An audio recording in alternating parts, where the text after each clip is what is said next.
Coordination কেমিস্ট্রির MCQ question আমরা এই ভিডিওতে প্র্যাকটিস করছি। প্রথম কোশ্চেন বলেছে T2G এবং ইজির মধ্যে এনার্জি ডিফারেন্স ম্যাক্সিমাম কোনটা।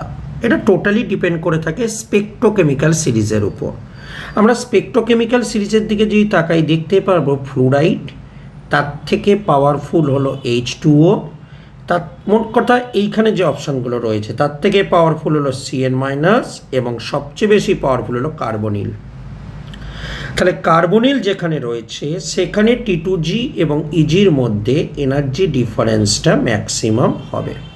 কার্বনিল কোথায় রয়েছে? কার্বনিল রয়েছে অপশান বিতে। নেক্সট কোশ্চেন, অ্যাম্বিড্যান্ট লিগ্যান্ড কোনটা? দেখো CN এবং NO2 হলো অ্যাম্বিড্যান্ট, কারণটা আমি তোমাকে বোঝাচ্ছি। দেখো এইটা হলো CN এর দেখো কার্বন দিয়েও ডোনেট করতে পারে, নাইট্রোজেন দিয়েও ডোনেট করতে পারে। আর আছে NO2 মানে কিরকম দেখতে? এটা হলো NO2 স্ট্রাকচার। তাহলে NO2 স্ট্রাকচারে দেখতে পাচ্ছ নাইট্রোজেন দিয়ে ডোনেট করতে পারে, অক্সিজেনে মাইনাস চার্জেও ডোনেট করতে পারে। তাহলে CN এবং NO2 এই দুটো হলো আমার কাছে অ্যাম্বিড্যান্ট লাইগ্যান্ড। পরের কোশ্চেনে আসছে, এই কম্পাউন্ডটার হাইব্রিডাইজেশন কি? MnCO6 2+। ঠিক আছে, তাহলে MnCO6 2+।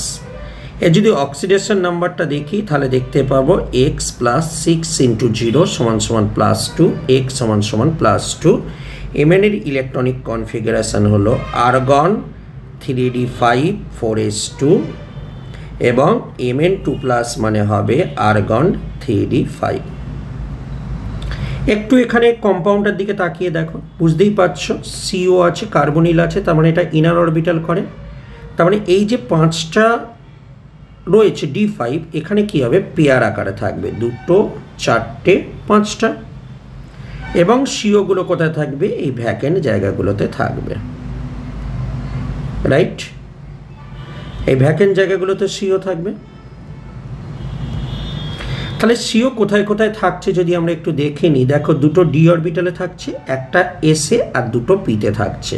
তার মানে দুটো D তে থাকছে D2, একটা S এ মানে AS আর দুটো P তে থাকছে, সরি আর একটা CO আছে, 3টে P তে থাকছে D2sp3। তো D2sp3 অপশান C হলো আমার এখানে অ্যান্সার। আমরা পরের কোশ্চেনে আসছি। পরের কোশ্চেনটা বলেছে দেখো নাম্বার অফ জিওমেট্রিক্যাল আইসোমার কত হবে।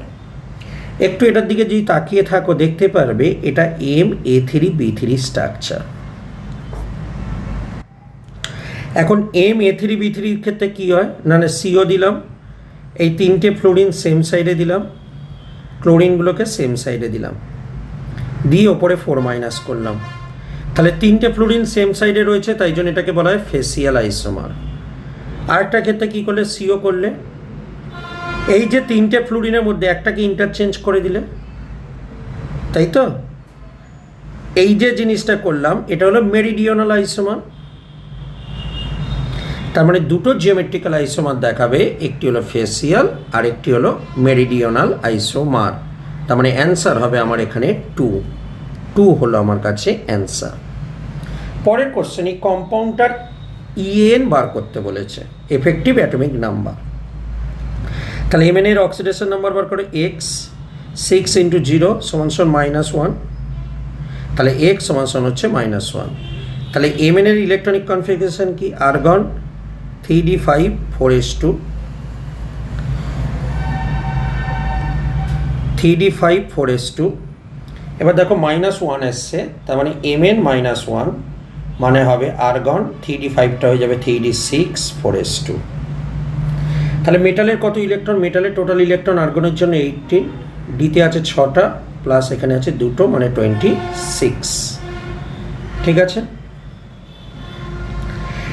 তাহলে 26 হলে এবার তোমার কাছে কি আছে? কটা CO আছে?